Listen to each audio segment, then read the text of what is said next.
Okay, this is the next video in our factoring section, and this is going to go ahead and tackle how to factor quadratics that do not, where a does not equal 1. That means is that it's another number, such as if we look down below, we got a 2 here and we got a 9 here.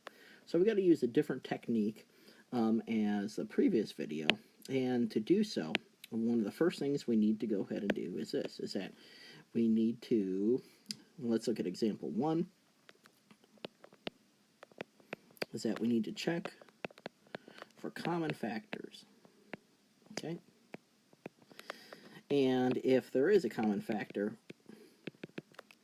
we need to go ahead and bring that out. Now, we have, in this case, we have a 2x, a 13x, and a 15. So there's nothing that's going to be common with those, any of those. So, but at least we checked for it to make sure that there's no common factors.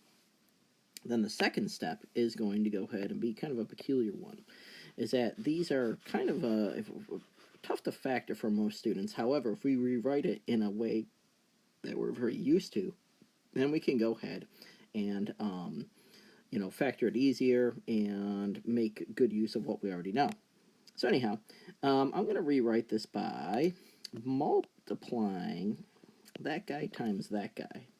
And then I'm going to leave the 2 off and go x squared plus 13x and then plus 30. Now, we're way better at factoring these guys than we are any other with the 2 in front, because it becomes more difficult to do. And so therefore, we're going to then play this game where we're say, just like the last video, what 2 numbers multiply to 30 and add to 13.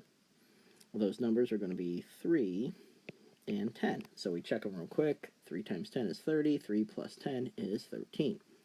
So now I'm going to go ahead and rewrite it just like we did in the last video, where we have a 10 and a 3 here.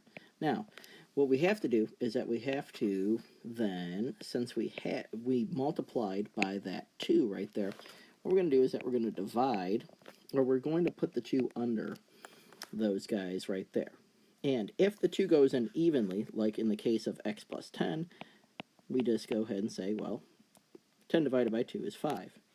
And if it does not, then we, like in this case, we're just going to put the 2 in front, and now we have it factored as 2x plus 3.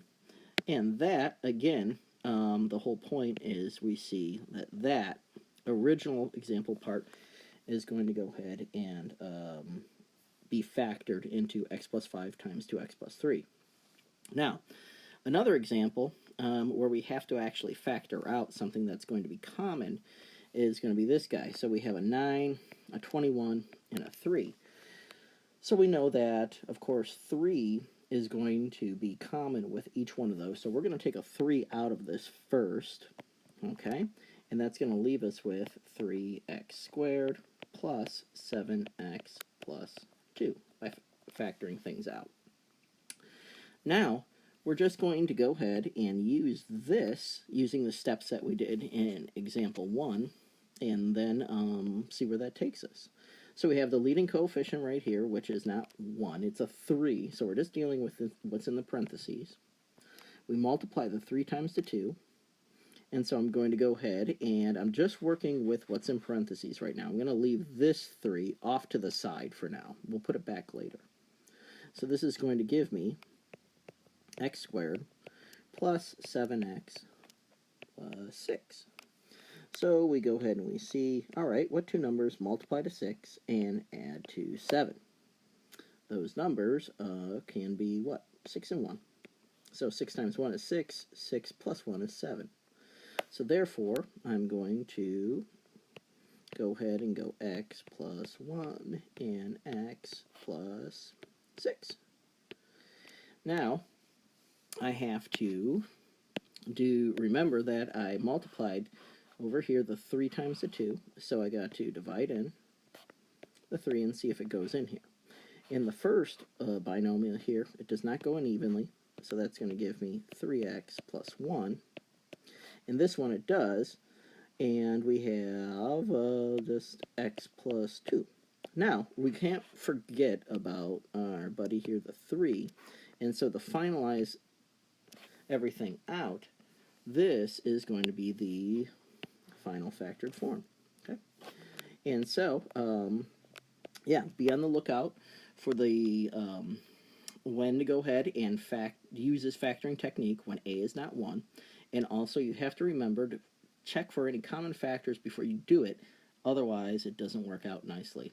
So that's how you do that, and thanks for watching.